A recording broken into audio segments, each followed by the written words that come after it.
uh, you know, the platforms that I've used that helped me right off the bat. I mean, I looked at AI platforms to help me do, creative and marketing, and creating a site, and all of that. Now, Yeah. we worked with an external, a third party marketing firm, but we also decided on what platform we want to build that on. And so Yeah. we shopped around, like, Bar 44, OpenAI, and we ended up going with Wix, WIX. Yeah. Um, when you're looking at these AI formats, you're going to look at what your needs are. They all offer different things, and some the same, but you really have to kind of make a decision on what is more functional for you and, Yeah. and more user friendly for you. Yeah.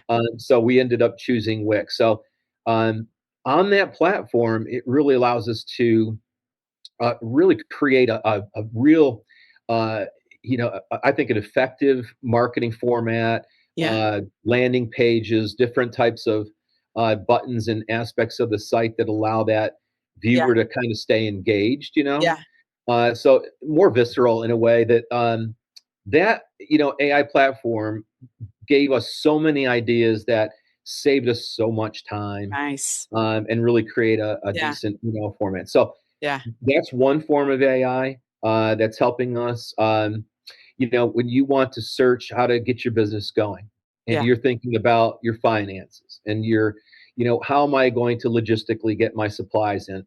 All this. Do I Yeah. want to hire? Where do I stand in business? Yeah. And there's a lot of questions, that you have, Yeah.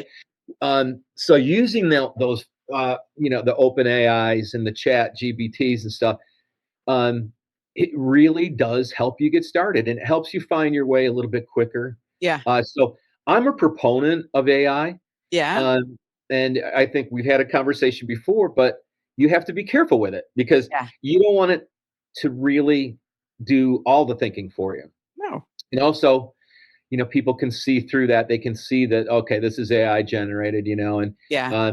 sometimes it's transparent. Sometimes it's not. But you have to be careful with how much you Yeah. engage with AI Yeah. without losing your personal feel. Yeah, right. I think it's I call it also I start to call like the last mile, right? You use the AI, right, to analyze. Mhm. It can analyze and then saying this is what maybe it's a theme, right? Or this is what's happening. Yeah. Or this is trending, whatever you're searching on, right? Or you can search on your customer base, right? To say, okay, what segment, is am I strongest in, right? There's a lot of things that I think can speed up. But then Mhm. you really need to look and say, okay, this is the information, right? The data I got out of it. How do I take it to the next level? And I think you can brainstorm, of course, but you have to use your team. You have to use your network, and you have to have that human aspect. And I think also when you talk to customers, right?